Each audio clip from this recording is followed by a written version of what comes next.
Ithukuthele iganunu wabo iDA ngamaqembu epolitiki akhethe ukuvotela uJudge Hlophe oyilunga lePhalamende lomkhonto wesizwe. Angiqale nje ngubingelele selishonile nje ilanga ngikwamukele le channel leMaswidi Media Production okubingelelayo umxolisi wona kaDlomo waphansi le enkandla. Uma ngabe ke uyaqala ukufika kule channel ngicela ukuthi ngenzele iqiniso lokuthi ucofa subscribe mawuqeda ukuba le video ushaw like bese ke uyakhomenta kulolu daba namhlanje. Ngenza ukuthi utabingeza ngalo ke njengamanje luthi ke ithukuthele igane unwabo iDA ngokubuyisa kwaMnumzane Judge Hlophe oyilunga ke lomkhonto wesizwe uphinde futhi kabe imember of the parliament okanye imember of the National Assembly ngaphansi ke kweqembu lomkhonto wesizwe. Umnumzane ke Judge Hlophe ubuyisele ke esikhundleni ke salabo abahlulela amajaji lapha ke eMzansi Afrika. Kanti ke uzokhumbula futhi ukuthi ke lenhlangano iyo kanye ke yamkhahlela yamkhipha ngaphandle esihlaleni ke sokuba ke usomaqhuzu okanye ke president wamajaji lapha ke eMzansi Afrika kuwo lonyaka ngoMarch. Iqembu ke leDA kube yilona lodwa ke bekade liphikisana ke nalesinqumo njengoba ke kade kuvodwa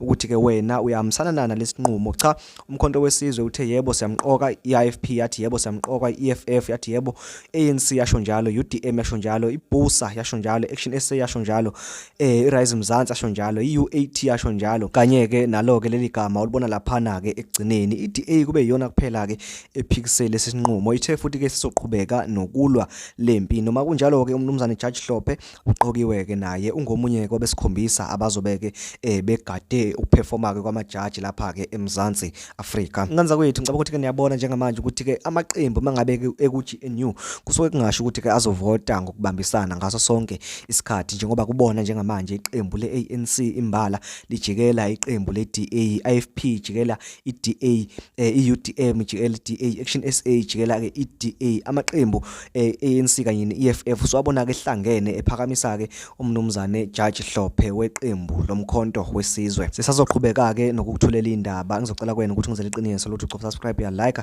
bese kuyakhomenta kulolu daba. Njengamanje nje ake uzwe ke ubaba uFloyd Chivambo elisekela mengameli leEFF ukuthi ke uyibeke kanjani lenkulumo ngenkathi ke hlikihla upelepele endlebeni kanye ke emehlweni amalunga eDA. No, thank you very much, Speaker of the National Assembly. We as the economic freedom fighters fully support the appointment of Dr. Mandlakaise John Hlophe as a representative of South Africa's 7th Parliament in the Judicial Services Commission. As a matter of principle is that anyone who is eligible to become a member of Parliament as per Section 47 of the Constitution can be delegated to whatever responsibility that all members of Parliament are eligible for. And that is the principle that we had sustained.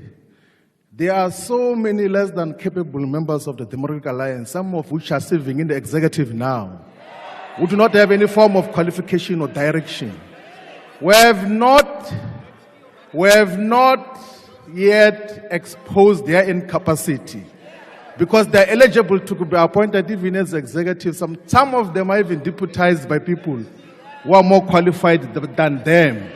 It's just a group of white illiterates, semi-illiterates that are presiding over government because a certain section of society has given you that responsibility.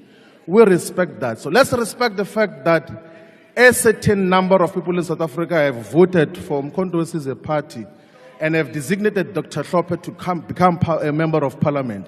So let's respect that. It's a matter of protocol, which we have always protected in the Chief Whips Forum, that whoever is designated by a political party must be respected. So we wish you well, Dr. Hlophe, in the Judicial Services Commission. Thank you very much. Thank you.